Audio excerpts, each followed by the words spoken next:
ये है आपका विविधता के प्रति सम्मान। विविधता के प्रति सम्मान, विविधता को समझिए, इसका फायदा आपको मिलेगा। इसका फायदा सबसे ज़्यादा मेंस में मिलता है ना। सबसे ज़्यादा फायदा आपको निबंध में मिलेगा। सबसे ज़्यादा फायदा जब आप यूपीएससी का मेंस लिखते हैं, जब आप बीपीएससी का मेंस लिखते हैं, तो इसका फायदा आपको मिलेगा। यहाँ पे सब्जेक्ट में तो मिलेगा ही मिलेगा, साथ ही आपको निबंध में भी इसका फायदा मिलेगा। समझ, एनसीईआरटी यही तो सिखाता है हमको। पीटी अच्छा हो जाता है, साथ ही साथ हमें मेंस के लिए भी काबिल बना देता है। एनसीईआरटी से बहुत सारा चीज़ें, एससीईआरटी से बहुत सारा चीज़ें हम सीख सकते हैं। हमें किसी और की ज़रूरत पड़ ही नहीं सकता है। और हम अभी भी बोलते हैं जो विद्यार्थी, हम अगर 2 घंटा आपको पढ़ाते हैं तो आप अपने घर पे जाके कम से कम 8 घंटा जरूर पढ़िए, तब आपको फ़ायदा मिलेगा। तभी आपको फ़ायदा मिलेगा। जब तक आप सेल्फ स्टडी पे फोकस नहीं करेंगे, आपका रिजल्ट हो ही नहीं सकता है। इसलिए अगर आपको रिजल्ट चाहिए तो बैठना पड़ेगा। आपको 8 से 10 घंटा डेली बैठना पड़ेगा। मात्र 6 महीने, अगर आप मेरे साथ 6 महीने तक आप रहते हैं, तो फिर किसी भी कंपटीशन को फाइट करने के लिए आपके अंदर वो सारी कैपेसिटी आ जाएगी। बहुत बड़ी बात नहीं है, मात्र 6 महीने। और 6 महीने 8 घंटा 10 घंटा और 8 से 10 घंटा बैठना और पढ़ना इतना आसान काम भी नहीं है। लेकिन कुछ लोग करते हैं, जो लोग करते हैं वो लोग फाइट भी करते हैं। हमारे भारत में सभी लोगों ने विविधता के प्रति सम्मान रखा। सभी लोगों ने। आप अशोक सम्राट को भी देखिए। अशोक सम्राट को प्राचीन भारत का सबसे महान सम्राट कहा जाता है। हमारे इस धरती के लिए जितना काम अशोक सम्राट और मौर्य वंश के सम्राटों ने किया, इस मगध यहीं पाटलिपुत्र की धरती से पूरे अखंड भारत पर इस व्यक्ति ने अपनी करुणा, दया और धर्म की नीतियों का पताका जो फहराया, सिर्फ अखंड भारत में ही नहीं बल्कि उस समय प्रभाव पूरे विश्व में भी हो रहा था। इन्होंने धर्म जो चलाया वो सफल रहा।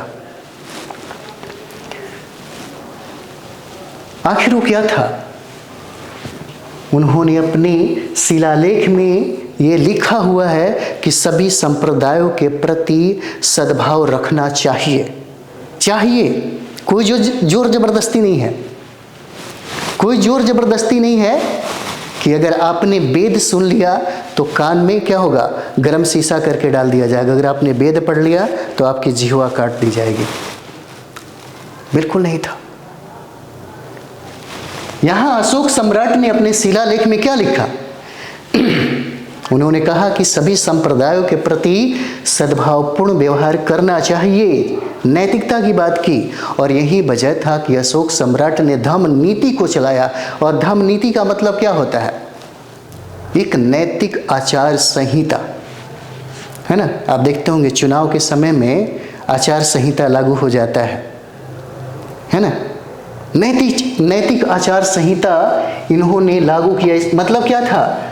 अशोक सम्राट ने अन्य जो वहाँ पर संप्रदाय था, अन्य जो धर्म था, उसका भी उन्होंने उतना ही सम्मान किया जितना खुद के धर्म को जो अपनाया था। सेम टू सेम, दोनों में कोई फर्क नहीं था। सहिष्णुता की पाठ पढ़ाई, दया की पाठ पढ़ाई, ये सम्मान उन्होंने क्या किया, यहाँ पर दिया था। कौन ऐसा व्यक्ति है जिसके व्यक्तित्व में ऐसा चीजें हो, जो विविधता के प्रति सम्मान रखता हो? पूर्व प्रेसिडेंट कलाम साहब थे। कलाम साहब का व्यक्तित्व देखने से कोई भी बंदा ये कह नहीं सकता कि मुसलमान है, कि हिंदू है, कि सिख है, कि ईसाई है, कि पारसी है। दिखेगा नहीं क्या व्यक्तित्व था उनके अंदर। सभी के प्रति सम्मान। और सबसे बड़ी बात आपको मैं अभी बताने जा रहा हूं, इस विविधता के प्रति जो सम्मान था, डॉक्टर बी.आर. अंबेडकर, उन्होंने संविधान के प्रस्तावना में भी, आप प्रस्तावना में पढ़िएगा, प्रस्तावना में राष्ट्र की एकता की बात किया गया है। क्योंकि अंबेडकर को ये बात पता था कि भारत जो है विविधता वाला देश है, लेकिन यह इतना सुंदर माला है कि सभी लोग गूंथे हुए हैं। सभी लोग क्या है? गूंथे हुए हैं। और सबसे बड़ी बात क्या है? प्रस्तावना में भी देखिए, हम भारत के लोग, सिर्फ किसी मात्र एक बहुत बड़े वर्ग की आत्मा उसमें निहित नहीं है। सभी लोगों की आत्मा उस संविधान में वास करती है। और सबसे बड़ी बात क्या है कि डॉक्टर अंबेडकर ने इस एकता के लिए क्या से क्या नहीं किया। आज जो हम भारत में इस तरीके से जो समृद्ध दिखते हैं, हम सभी भले व्यवहारिक में ना हो, है ना, भले व्यवहारिक में ना हो, बात अलग है, लेकिन सैद्धांतिक रूप से अंबेडकर साहब ने सभी को बराबरी का अधिकार दिया। सभी को बराबरी का, सभी धर्म संप्रदाय के प्रति सौहार्दपूर्ण संबंध, रवैया, ये सब रखने का संदेश उन्होंने दिया। महात्मा गांधी को देखिए, इतना ही नहीं, आप अकबर की भी बात कर सकते हैं। अकबर जब बादशाह बना, तब उन्होंने सभी धर्मों के प्रति प्रेम रखा ही, साथ ही साथ हिंदू के जितने भी त्योहार होते थे, उस त्योहार में अकबर खुद शरीक होता था। विविधता के प्रति क्या थी? सम्मान थी। यह कहानी एक आवासीय विद्यालय में पढ़ने वाले 4 मित्रों की है।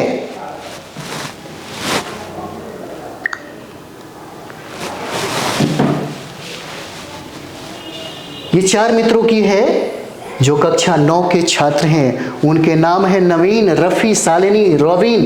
इनकी मातृभाषा भी अलग अलग है। मतलब यहाँ दिखाता है कि कोई हिंदू है, कोई ईसाई है, कोई पारसी है ना, कोई मुस्लिम है। और सबकी अलग अलग अपनी भाषा है, अलग अलग खान पान है, अलग अलग वेशभूषा है, अलग अलग बोलचाल है। कोई उर्दू बोलता है, कोई हिंदी बोलता है, कोई अंग्रेजी बोलता है, कोई पंजाबी बोलता है, कोई मलयालम बोलता है। लेकिन सभी के सभी लोग क्या हैं? एक साथ। हिंदी जो भाषा है सभी को एक साथ जोड़ के क्या करता है? रखता है। मार्च के महीने में विद्यालय में होली की छुट्टी हुई तो नवीन अपने सभी मित्रों को अपने घर आने का निमंत्रण दिया। होली के दिन सभी नवीन के घर पहुंचे। होता था पहले ऐसा होता था। अब तो गांव में अगर आप जाएंगे तो होली समझ में नहीं आता है, पर्व समझ में नहीं आता है, क्योंकि जो रस है, जो रंग है, वह धीरे धीरे कम होता जा रहा है। लोगों के दूसरों के प्रति क्या है? प्रेम नहीं कर पाते हैं, डरते हैं, डरने लगे हैं। हिंदू मुसलमानों के घर किसी पर्व त्योहार पे नहीं जाता, उसको डर लगता है। मुसलमान भी हिंदुओं के घर पर्व त्योहार पे नहीं जाता है, डर लगता है। इसके पीछे ये राजनीतिक जो कारणें हैं, जो समाज के कुछ मुट्ठी भर लोग हैं, जो इतने वर्षों से जो चला रहा था, प्रेम जो था, जो सम्मान था, उसको क्या किया? तोड़ने का काम किया, ताकि उनका वोट बैंक, उनकी राजनीतिक इच्छा शक्ति पूरी हो सके। आप लोग पढ़े लिखे लोग हैं, आप अपनी संस्कृति को बचा सकते हैं।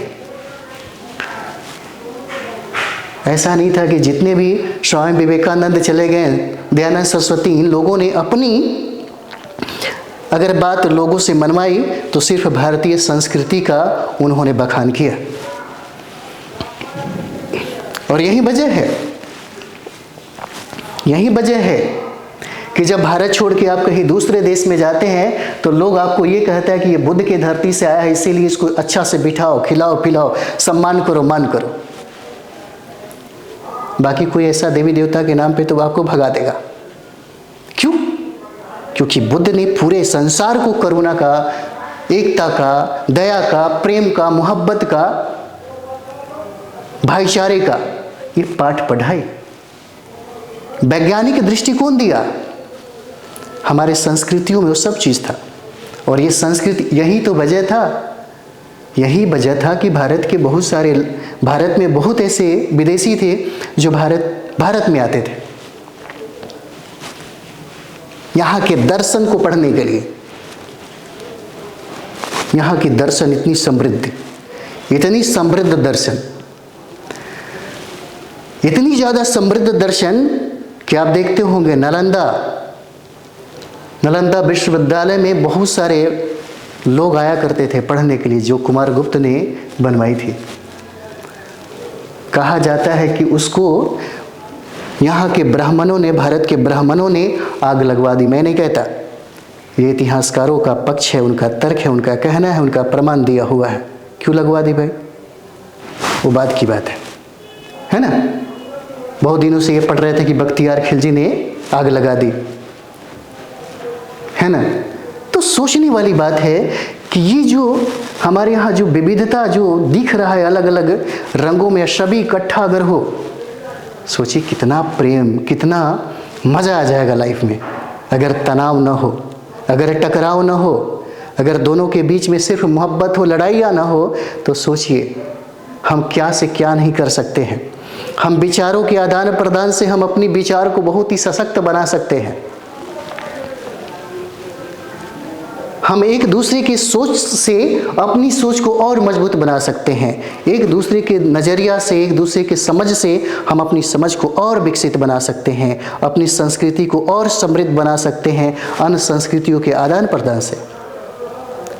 और उस समय हमारे भारत के जितने भी महान हस्ती थे, इन सारे लोगों ने एक दूसरे की संस्कृति, संप्रदाय, धर्म सब का सम्मान किया। यही चीज़ें यहाँ पर बताना चाह रहा है। और कहता है, नेक्स्ट आगे भी बढ़िए,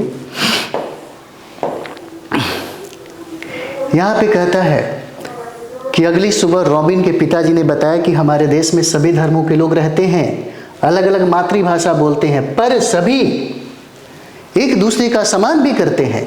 हमारा त्योहार क्रिसमस भी यही संदेश देता है। अमीर हो या गरीब, छोटा हो या बड़ा, चाहे किसी भी धर्म को मानने वाले हो, सभी लोग एक दूसरे से मिलजुल कर इस त्योहार का आनंद लेते हैं। हो सकता है आप दिल्ली में रहे होंगे, आप हो सकता है किसी ईसाई के घर के बगल में आप रह रहे होंगे, उसको कोई फ़र्क नहीं पड़ता। जिस दिन क्रिसमस डे होगा वो आपको चॉकलेट, मिठाइयाँ बांटेगा। उसको कोई फ़र्क नहीं पड़ता कि आप किस धर्म से बिलोंग करते हैं, किस संप्रदाय को आप मानते हैं। उसका करुणा देखिए, उसका प्रेम देखिए, उसका धर्म उसको क्या कहता है करने के लिए। सोचने वाली बात है, हमारे भारत में सबसे ज़्यादा डेवलप, चाहे वो एजुकेशन के क्षेत्र में हो और चाहे इकोनॉमी के क्षेत्र में हो, चाहे वो ब्रेन को लेकर के हो, चाहे उनकी समझ को लेकर के हो, वो सबसे ज़्यादा डेवलप जो है वो जैन है। जैन क्यों है? आप कभी सोचते हैं कि जैन क्यों है? हिंदू धर्म वालों को भी काफ़ी डेवलप होना चाहिए। सबसे बेकार स्थिति है उन लोगों की। सबसे ज़्यादा एजुकेशन जैन के पास है और इस भारत के सबसे अमीर व्यक्ति भी जैन ही है। व्यापार के क्षेत्र में उन्होंने, उनका धर्म ने करुणा का इस तरह से, अहिंसा का इस तरह पाठ पढ़ाया। आप देखते होंगे महावीर स्वामी ने कठोर अहिंसा व्रत को धारण किया। उनको तो इंसान की बात छोड़िए, छोटे छोटे कीड़े मकोड़े से भी इतनी मोहब्बत और इतनी प्रेम है कि लोग अपने नाक पर मास्क लगा करके चलते हैं कि कहीं गलती से हमसे उसकी मृत्यु न हो जाए, हमसे हिंसा ना हो जाए। खाली पैर चलते हैं एकदम देख देख करके। और सबसे ज़्यादा एजुकेशन उनके पास ही है, क्योंकि उनका धर्म ही इस तरह कहता है। जैसे अगर हम लोग बात करें हमारी संस्कृति से, दूसरे देश के लोग, चाहे वो चाइना हो, चाहे म्यांमार हो, थाईलैंड हो, उन सारे लोगों ने खुद को समृद्ध बना लिया। हमारा सामाजिक स्तर, हमारा सामाजिक संरचना, जिसमें जाति पाति, छुआछूत, ऊंच नीच भरमार है। हमारी संस्कृतियों से लोगों ने आर्थिक समानता को व्याप्त की और आर्थिक क्षेत्र में काफ़ी डेवलप किया। आप चाइना को देखिए, जापान को देखिए, म्यांमार को देखिए, थाईलैंड को देखिए, वियतनाम को देखिए, अमेरिका देखिए, ऑस्ट्रेलिया देखिए, ब्रिटेन देखिए, है ना।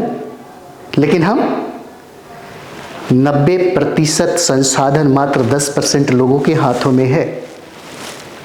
यानी कि 10 लोगों के पास 90 रोटियां है, 10 लोगों के पास, और 10 रोटी मात्र 90 लोगों के पास है। इतना अंतर है अर्थव्यवस्था को लेकर के हमारे भारत में। यहाँ पे समानता, संविधान हमें न्याय की बात करता है, समानता की बात करता है, स्वतंत्रता की बात करता है। दुनिया के किसी भी संविधान में ऐसी बातें नहीं हैं जो हमें कहीं ना कहीं इस संस्कृतियों से सीख करके हमको इसके प्रति सम्मान करने का, समृद्ध करने का एक संदेश भी देता है।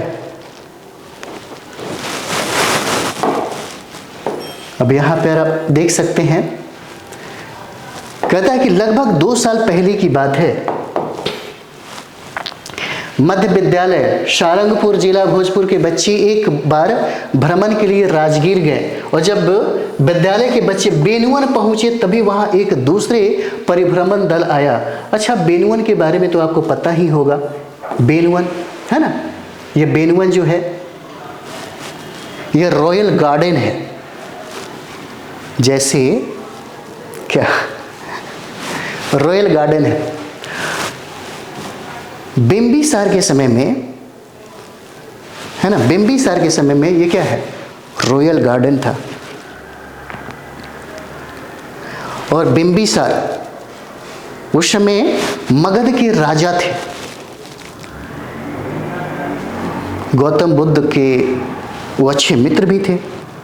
जब गौतम बुद्ध वहां पर पहुंचे तब उन्होंने इसी बेनुवन को, है ना, इसी बेनुवन को वो दान दे दिए। रॉयल गार्डन था उनके लिए सबसे ज़्यादा फेवरेट। उन्होंने क्या कर दिया, ये उन्होंने दान दे दिया। उपहार स्वरूप उन्होंने महात्मा बुद्ध को उपहार स्वरूप ये दे दिए, बेनुवन, है ना। प्रश्न पूछता है इसलिए हम आपको बता दिए, है ना। और वहाँ एक परिभ्रमण दल आया जो मध्य विद्यालय नौहट्टा जिला सहरसा के थे। यहाँ वो बताना चाहता है कि दोनों की भाषा, दोनों का, है ना, विचार, दोनों का जो कुछ व्यवहार था अलग अलग था, है ना। लेकिन एक मातृभाषा, जलपान के लिए अपने अपने शिक्षकों के साथ बैठे तो उन्होंने बताया कि दूसरा दल जो हम लोगों के साथ घूम रहा है उनकी मातृभाषा क्या है, मैथिली है, और एक का क्या है, भोजपुरी है। और यहाँ पर कहता है कि बिहार में न सिर्फ हिंदी बल्कि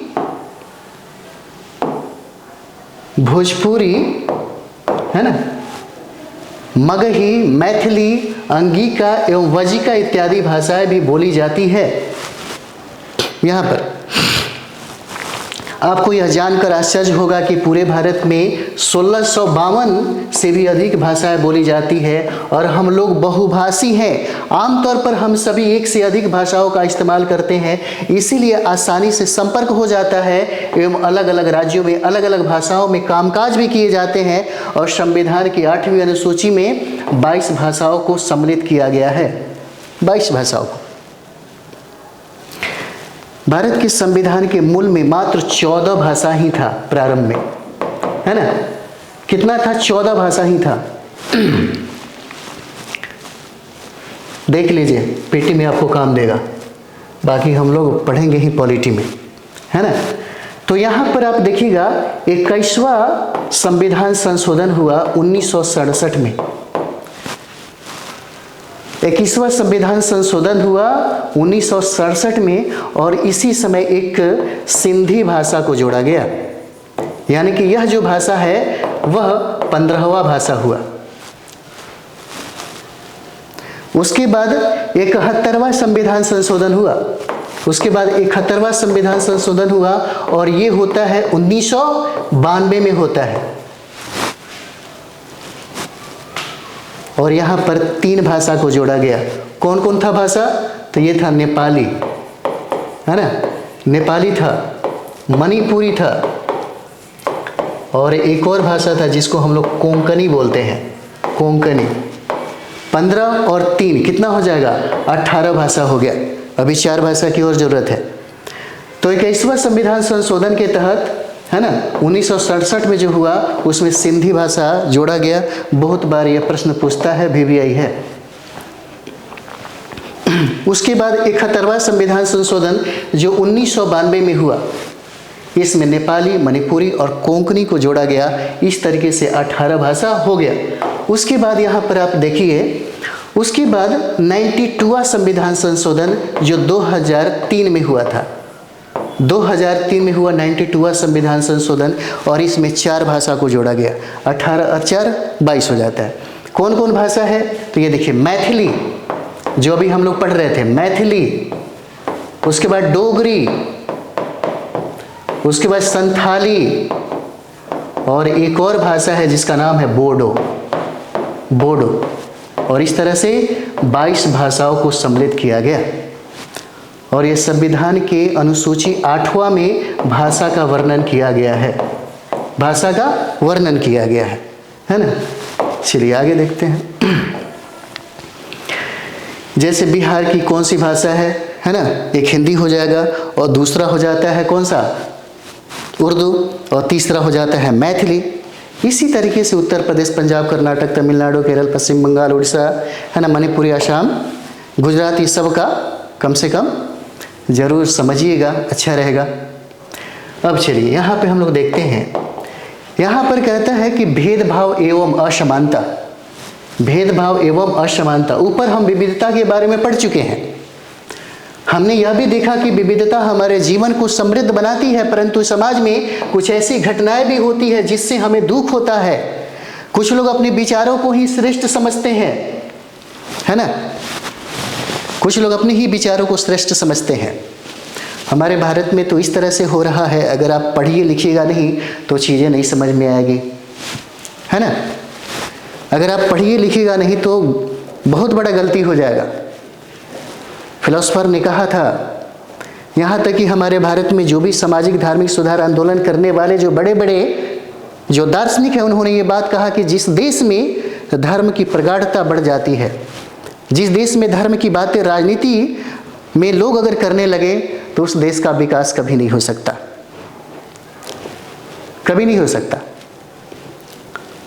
और एक चीज़ समझिए, पूरी दुनिया में चाहे वो ब्रिटेन की बात हो जाए, चाहे रूस की बात हो जाए, चाहे फ्रांस की बात हो जाए, चाहे अमेरिका की बात हो जाए, जब तक धर्म सबसे ज़्यादा ऊपर था, विकास कभी नहीं हुआ। लोगों को जब समझदारी आ गई तो सबसे ज़्यादा उन्होंने नफरत धर्म वालों से ही किया।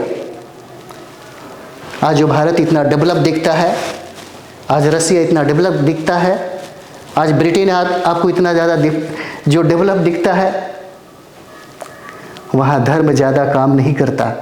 वहाँ लोगों की इंसानियत, वहाँ पे लोगों का विचार, लोग का वैज्ञानिक दृष्टिकोण, प्रेम, ये सब वहाँ पे ज़्यादा मायने रखता है, वहाँ पे सबसे ज़्यादा मायने रखता है। लेकिन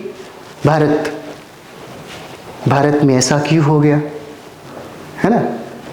सब कुछ है NCERT SCERT में, बस समझते रहिए, अपने विचारों को ही श्रेष्ठ समझते हैं, दूसरों को क्या करते हैं, हीन दृष्टि से देखते हैं। समाज में व्याप्त अशिक्षा।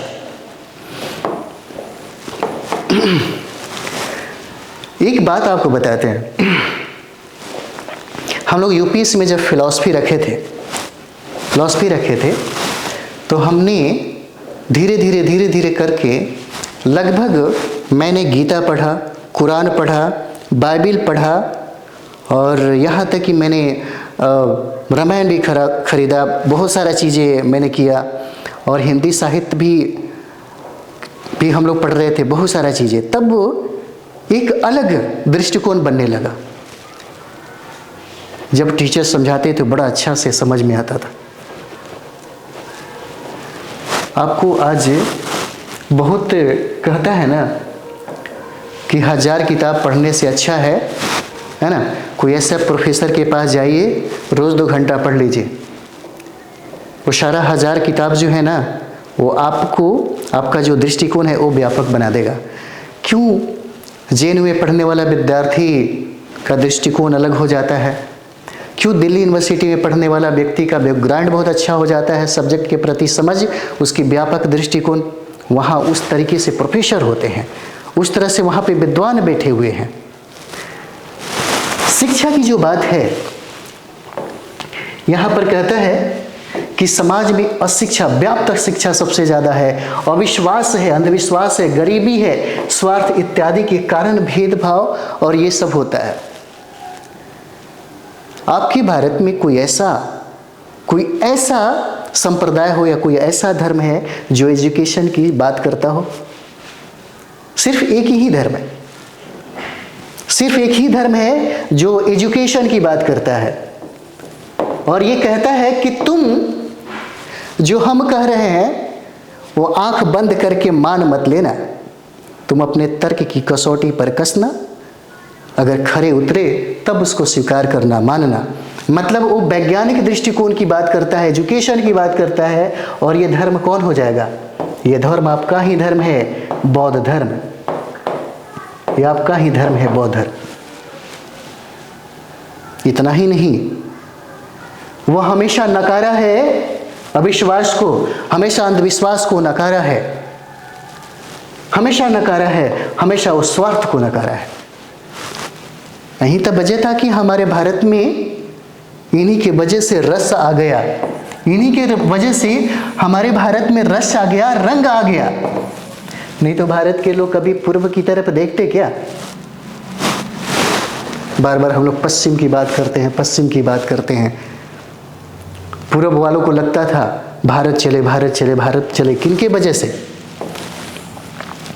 आज हम लोग पश्चिम के बहुत सारे आदतों को स्वीकार करते हैं। क्या? लिव इन रिलेशनशिप अच्छा लगता है क्या? प्रेम विवाह, बहुत सारी ऐसी चीजें हैं। क्या हमारे भारत में ये सब चीजें नहीं था? आधुनिक समाज के बारे में हम लोग बात करने लगते हैं।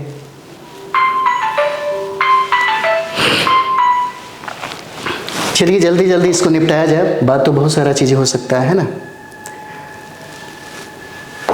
यहां पे कहता है कि असमानता देखने को मिलती है, भेदभाव अमीर गरीब, पढ़े लिखे अनपढ़, सवर्णों एवं दलितों, महिलाओं और पुरुषों का हो सकता है। आप जरा सोचिए, यहाँ पे कहता है कि सवर्णों और दलितों के मध्य में कब समझदारी आएगी? कब समझदारी आएगी? क्या फायदा हिंदू जोड़ो यात्रा प्रारंभ करने से? क्या फायदा? क्या कभी दलितों के साथ समानता की बात किया? हजारों वर्षों से उस व्यक्ति को मुख्य धारा से अलग करके रखा गया, हर अधिकारों से महरूम रखा गया, वंचित रखा गया, मंदिर जाने नहीं दिया जाता, गांव से अलग रखा जाता, बहुत सारी ऐसी चीजें हैं। ये विविधता में एकता नहीं सिखाता। ये सब चीजें क्या है? जैसे महिलाओं पुरुषों का हो सकता है, यहाँ पे लैंगिक असमानता सबसे ज्यादा है। पुरुष अपने आप को 30 मार खान बनते हैं, उनसे ज्यादा टैलेंटेड महिलाएं अगर हो जाए तो उनको बहुत ज्यादा खलता है।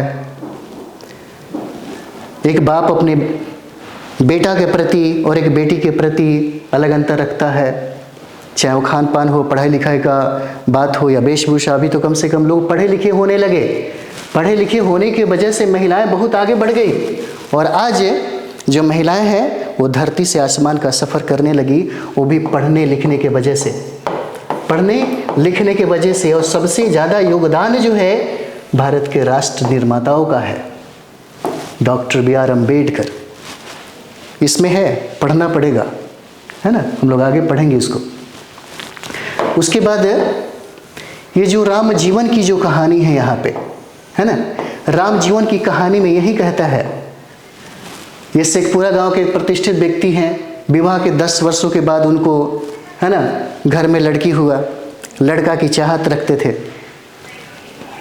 यहाँ लड़की और लड़का में सबसे ज़्यादा प्रॉब्लम जो है, अगर मैं एक बात बताऊँ आपको, तो लड़की को जो औरत बनाया जाता है, उसकी मानसिकता को गुलाम बनाने का काम उसके घर वाले ही सबसे पहले करते हैं, और घर वालों में सबसे पहले उसकी माँ।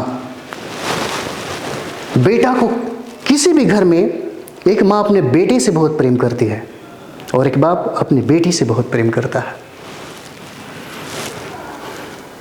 दोनों के परवरिश में अंतर हो जाते हैं, दोनों के चाहत में अंतर हो जाते हैं। ये तब होगा जब माँ बाप पढ़े लिखे हो, जब उनका नज़रिया, उनका दृष्टिकोण व्यापक हो। हमारे भारत में लैंगिक असमानता बहुत ही ज़्यादा है। आप सोच के देखिए, अमेरिका, एक विलियम्स, दोनों बहनें हैं, टेनिस खेलती हैं। उस बाप के पास सिर्फ 2 ही बेटी। जरूरी नहीं कि सिर्फ बेटा ही माँ बाप का नाम रोशन करता है, बेटी भी अपने माँ बाप का नाम रोशन करती है। ये यहाँ पर मानसिकता की बात यहाँ पर किया गया है, यहाँ पर। और यहाँ पर ये कहता है कि कहानी लैंगिक भेदभाव को दर्शाती है, परंतु समाज में न सिर्फ लैंगिक भेदभाव है बल्कि निःशक्तों और समान, सवर्णों और दलितों के साथ अमीर और गरीब के बीच के अंतर की घटनाएं भी हमें देखने को मिलती है। और आपने भारत रत्न डॉक्टर भीमराव अंबेडकर का नाम सुना होगा, आइए उनके बारे में जानते हैं। आज भारत में जो महिलाएं जमीन से आसमान का जो सफ़र करती हैं, आज जो भारत में महिलाएं जो इतना पढ़ लिख रही हैं, आज भारत में महिलाएं पढ़ लिख करके आईएएस बनती हैं, आईपीएस बनती हैं, मंत्री संतरी बनती है, राष्ट्रपति बनती हैं, इसके पीछे किसने आपके अधिकारों के लिए लड़ा, किसने आपको ये सारा अधिकार दिलवाया? उसका नाम डॉक्टर बी.आर. अम्बेडकर है। आज जो महिलाएं इतनी सशक्त अवस्था में दिखती है, सिर्फ इनके संघर्षों का नतीजा है। इनके अधिकार के वजह से ही ये महिलाएं आज सशक्त हैं। नहीं तो महिलाएं, पढ़िएगा तो पता चलेगा, नहीं तो महिलाएं आज जमीन से आसमान का सफ़र नहीं तय करती, सिर्फ बच्चा पैदा करने वाला मशीन बन के ही रह जाती और किसी घर में चौका और चौकी ही करती। तो चलिए हम उनके बारे में पढ़ेंगे। नेक्स्ट वीडियो में हम लोग डॉक्टर भीमराव अंबेडकर के बारे में पढ़ेंगे और हमें इन्होंने हमारे देश को, हमारे लोगों को बहुत बड़ा, आज जो हम ये जो प्रकाश में दिख रहे हैं, अच्छे पानी पीते हैं, अच्छे से सोते हैं, ये सब इन्हीं का देन है। भारतीय राष्ट्रीय आंदोलन के नेताओं में एक तरीके से आपको हम बताते हैं, देश की आज़ादी दिलाने में सबसे ज़्यादा महत्वपूर्ण योगदान महात्मा गांधी का था, तो देश के निर्माण में सबसे ज़्यादा महत्वपूर्ण स्थान डॉक्टर भीमराव अंबेडकर का था। हम लोग नेक्स्ट वीडियो में इनके बारे में पढ़ेंगे। थैंक यू वेरी मच आप सभी लोग।